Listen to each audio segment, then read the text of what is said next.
முழு அரசியல் தீவிர அரசியல்ல இறங்க போறாரு அப்படின்னும் போது இப்ப அப்டேட்டை சேகரித்து கொண்டு தான் இருப்பாரு வீட்டுல உட்காந்து.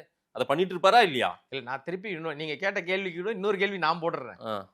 ஏன் அவர் வந்து செய்தியாளர் நம்ம பலமுறை முன்னாடி கூட ஒரு முறை ஆமா, பேசி ஆமா.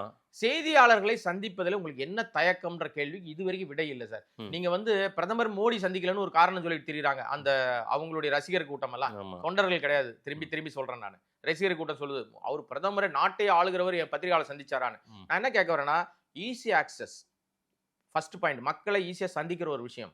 மக்களோட மக்களா போனா கூட்டம் கூடணும். எவ்வளவு காலத்துக்கு நடிகரா மட்டுமே இருப்பீங்க? ம். அரசியல்வாதி ஆயிட்டா நீங்க மக்களை சந்திச்சு தான் ஆகணும். ம். ரைட்டா?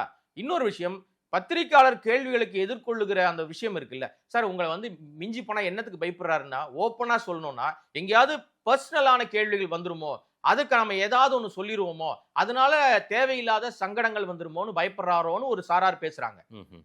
அதையெல்லாம் ஒரு ஓரமா வச்சுட்டு இதை விட மோசமான பர்சனல் பிரச்சனைகளை விமர்சனங்களையே தாங்கிட்டு எங்க அண்ணன் சீமான் சுத்திட்டு தான் சார் இருக்காரு. ம். இதை விட கடுமையான விமர்சனங்கள்லாம் வருது. ஆனாலும் இந்த பக்கம் அந்த பக்கம் உட்கார வச்சுட்டு அவர் டெய்லி சந்திக்கிறாரு. ஒரு நாளைக்கு 4 பேட்டி 40 பேட்டி கொடுத்தா கூட எங்க அண்ணன் அசராம பேசுறாரு. ம். நீங்க ஒரு கேள்வி கேட்டீங்கன்னா உங்களை அசராம இன்னொரு கேள்வி கேட்பாரு தெரியுமா அவரு? அந்த மாதிரி திறமை அவரை தவிர வேற யாருக்கும் வராது. சரி.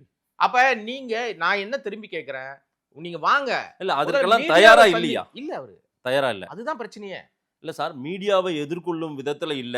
யாராவது கருத்துக்கள் இந்த சப்ஜெக்ட் பத்தி என்ன நினைக்கிறீங்க அல்லது இந்த பிரச்சனையை பத்தி என்ன நினைக்கிறீங்கன்னா அது தெரியும்ல அவருக்கு. தெரிஞ்சுக்கணும்ன்ற ஆர்வம் இருக்கும் இல்ல. அவர் வேண்டியவர்களை மட்டும் கூப்பிட்டு வச்சு பேசுறாரு. ஓ. அவர் யாரை பிடிக்குதோ அவங்களை கூப்பிட்டு பேசுறாரு. அதுக்கப்புறம் பாத்தீங்கன்னா அவர் பேசுறவங்க சொல்றாங்கல்ல சில விஷயங்கள் இது சரியில்லை சரியில்லைன்னா இனிமே அவன் அனுப்பாத அனுப்பிடுன்றாரு. ஓ. இப்படி உள்ள போயிட்டு வெளியே வந்த ஆட்கள்லாம் உண்டு.